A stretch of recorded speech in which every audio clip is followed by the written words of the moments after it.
ஒரு நார்மலான ப்ளவுஸில் ஸ்லீவ் அட்டாச் பண்ண சொல்ல ஒரு சின்ன ட்ரிக் என்னென்னு பார்க்கலாமா? ப்ளவுஸில் ஷோல்டரோட மிட் பாயிண்ட் இருக்குல்ல, அதில் ஸ்லீவோட மிட் பாயிண்ட்டை வச்சு ஜாயின் பண்ணணும். அதுக்கு முதல்ல ஸ்லீவை ப்ளவுஸ் மேலே வச்சு 2 பக்கமும் ஈக்குவலான்னு வரான்னு செக் பண்ணிக்கோங்க. நான் செக் பண்ணுற மாதிரி செக் பண்ணிவிட்டு, அதாவது எண்டிங்லேருந்து ஸ்லீவ் அட்டாச் பண்ணிடாதீங்க. ஷோல்டரோட மிட் பாயிண்டில் ஸ்லீவோட மிட் பாயிண்ட் வச்சுருக்கீங்களா, அந்த மிட் பாயிண்ட்லேருந்து நீங்கள் ஸ்டிச் பண்ண ஆரம்பிங்க. ஒரு பக்கம் ஸ்டிச் பண்ணி முடிச்சிடுங்க. அப்படியே வந்து நீங்கள் ஒரு வேளை எண்டிங்லேருந்து ஸ்லீவ் அட்டாச் பண்ணிட்டு வந்தீங்கன்னா, ஸ்லீவோட மிட் பாயிண்ட் வந்து ஷோல்டரை விட்டு கொஞ்சம் விலகிறதுக்கு சான்ஸ் இருக்குது.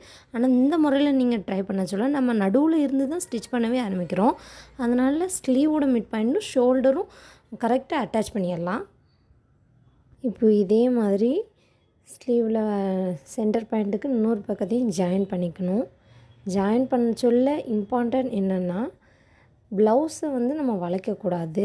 ப்ளவுஸோட ஆர்ம் ஹோல் ஷேப்புக்கு ஏற்றாப்புல நம்ம ஸ்லீவை மட்டும்தான் வளைச்சி ஜாயின் பண்ணணும். அப்புறம் ஜாயின் பண்ணி முடித்த உடனே அதுக்கு மேலேயே இன்னொரு தையல் போட்டுக்கலாம். இப்படி செய்கிறதுனால பர்ஃபெக்டான ஸ்லீவ் நம்மளுக்கு கிடைக்கும். என்னோடய பிகினிங் ஸ்டேஜில், அதாவது டெய்லரிங் ஆரம்பிக்க சொல்ல ஒரு பர்ஃபெக்டான ப்ளவுஸை மேக் பண்ணுறதுக்கு இதை மாதிரி சின்ன சின்ன ட்ரிக்கெல்லாம் யூஸ் பண்ணி தான் மேக் பண்ணேன். இந்த ட்ரிக் உங்களுக்கும் யூஸ்ஃபுல்லாக இருக்கும்னு நம்புகிறேன். இந்த டிப்ஸை யூஸ் பண்ணி நீங்களும் ஒரு பர்ஃபெக்டான ப்ளவுஸை மேக் பண்ணுங்கள். இந்த வீடியோ உங்களுக்கு யூஸ்ஃபுல்லாக இருந்தால் மறக்காமல் லைக்கை தட்டி விடுங்க. இதே மாதிரி குட்டி குட்டி டிப்ஸுக்கு நம்ம சேனலை சப்ஸ்கிரைப் பண்ணுங்கள்.